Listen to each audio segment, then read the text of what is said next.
Ladies and gentlemen, hello and welcome to Unit Lost. I am Stylosa. What you're seeing on the screen here is well, the Mercy nerfs are now live, but what I want to do in this video is explain to you what this means, because this isn't the end of Mercy. This isn't like Mercy is dead, never play her again. Oh my god, it's so bad. Let me just go over the comments, the patch notes, and all of that stuff before we get into this, just so you guys have got the details with the actual nerf. So this is what it is for Mercy. Also, as well, minor side note, the Junkrat concussion mine nerf is now in the game as well. So Mercy, Valkyrie no longer instantly resets Resurrection's cooldown, no longer grants a bonus Resurrect charge. The speed bonus Guardian Angel receives when activating Valkyrie has been decreased by 50%. Duration reduced from 20 to 15 seconds. Now, the developer comments are, Mercy's recent Resurrect changes have helped in allowing enemies to have more counterplay in dealing with her, but she was able to use Resurrect through Valkyrie enough to largely mitigate the impact of the previous changes. Additionally, we are toning back the amount of mobility Valkyrie provides through Guardian Angel and are reducing its duration to overall reduce the power of this ability. Okay, so what does this mean for all you Mercy mains out there, and what does it mean for Mercy in general? All it means, right, and I must stress this very clearly, this means that Mercy is no longer a must-pick. Overwatch competitive was very much at the point where if you didn't have a Mercy and the other team did, your team would lose.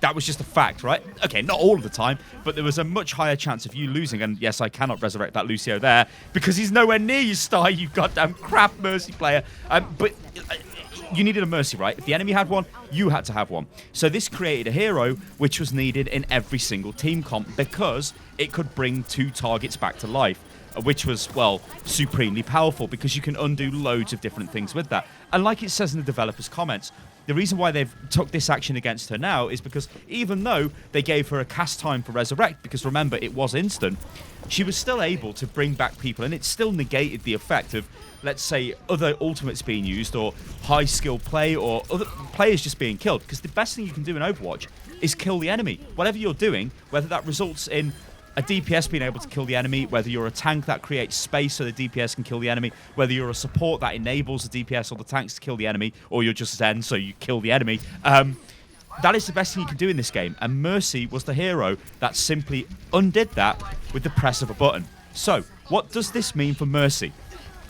This means there are going to be a lot more variation in comps when it comes to Overwatch. Now, there'll be a lot of things going on. Like, I still believe Mercy is a good hero. I think Mercy Zen is one hell of a combination.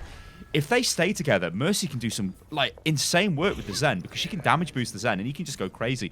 Mercy Lucio, that's kind of an okay sort of setup. Mercy Anna, that's kind of going to be okay. What we're going to see, though, is the introduction more of Moira being used as a primary healer, because in the game right now, we've got 3 primary healers. Anna is in a very bad state.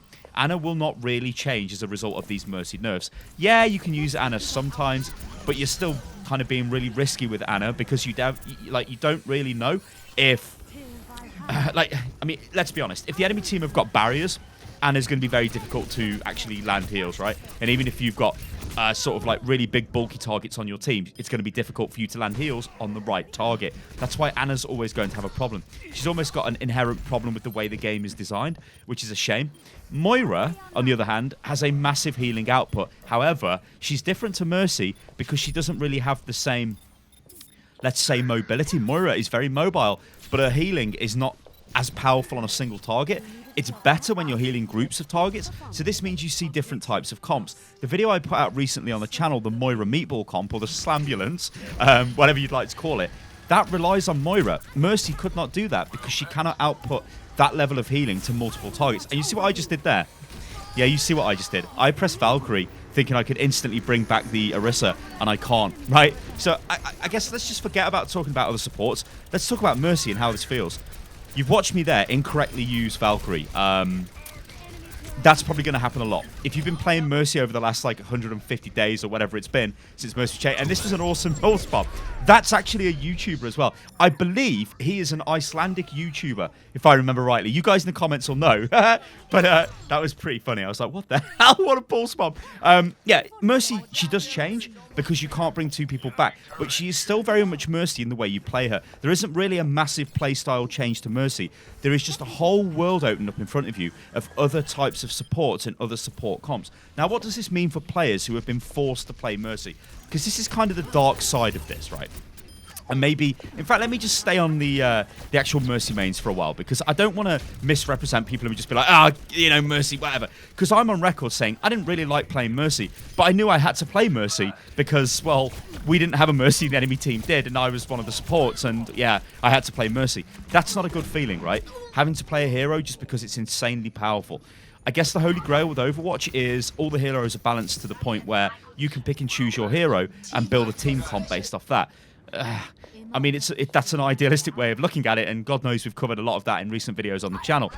However, Mercy is not really going to change. So if you are a Mercy main, don't worry about it. It just means you don't have double res. It means you're not going to just win the game because you're Mercy. When I say she's not going to change, all right, let me just back up on that a bit. Not entirely true, right? There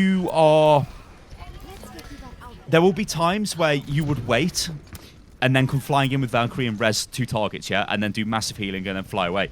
Those times will not happen anymore. You can only pick 1 target up. So you have to be more selective with your resurrect, yeah? You can see me having trouble here, trying to like, I want to res people. I don't really have the res on cooldown. I'm just being an idiot, being a terrible Mercy player. What does this mean, though, for people that have been forced to play Mercy because they know they needed to play it or they would lose? Well, it means that you probably won't get asked to play Mercy, or it won't be seen as the reason why we're losing the game. It won't be like, oh, we're only losing because we don't have a Mercy. That won't matter anymore. It might be we're only losing because we've got an Ana, but we'll have to wait and see what happens with the Ana in the future. But yeah, look, listen, guys, right? I just want you to be chill. Don't be like, holy hell, Mercy's dead. Like, I'm seeing a lot of people sending messages to me like, rip Mercy, Mercy's dead, get her out of the game. Hallelujah, it's about time. She's not dead. She just won't be in every game. Much like Lucio, much like Ana, much like Zen, much like Moira. I think the big winner out of all of this probably will be Moira, because it means you can use Moira in quite a lot more comps. Because one thing which would happen with Moira is if you were playing Moira as the primary healer on your team, but the enemy had Mercy, the Mercy was way more powerful than the Moira, so there was a major force imbalance there. So now, that's not really going to be the case, so it's not going to be as hard of a counter in that kind of way. Like, she won't be this, yes, Mercy is the hero we need to play, because that's why we're losing the game and all of that stuff. Now, obviously we need to play Mercy. We need to see how this works out. These are my initial thoughts based on knowing what the nerf is going to be for quite a long time now. I think it's over a month now, isn't it? Also speaking to various players, speaking to people who play Mercy at a very high level, and I think everybody is looking forward to this in a way, because yeah, Mercy's a great character, but seeing her in every game, I don't know. I think next on the chopping block is probably going to be D.Va, because we see D.Va in every game, don't we? I don't know, but that's for another thing. We'll have to see what happens there. Anyway, ladies and gentlemen, I'm Stylosa, and this is Unit Lost. I hope you enjoyed the video. If you did, then, well, like the video and comment below. Also, as well, please go and play Mercy and let me know what you think about these changes on Twitter. Try to avoid knee-jerk reactions like, oh, she's dead, she's unplayable, because she's clearly not unplayable. You can clearly play her sort of how you played her before. Alright guys, I've been Stylosa, this is Unit Lost. If you like the video, like I just said, then like the video. Follow me on Twitter, which is @UnitLostGaming, and I will catch you on the next one, guys. Toodaloo.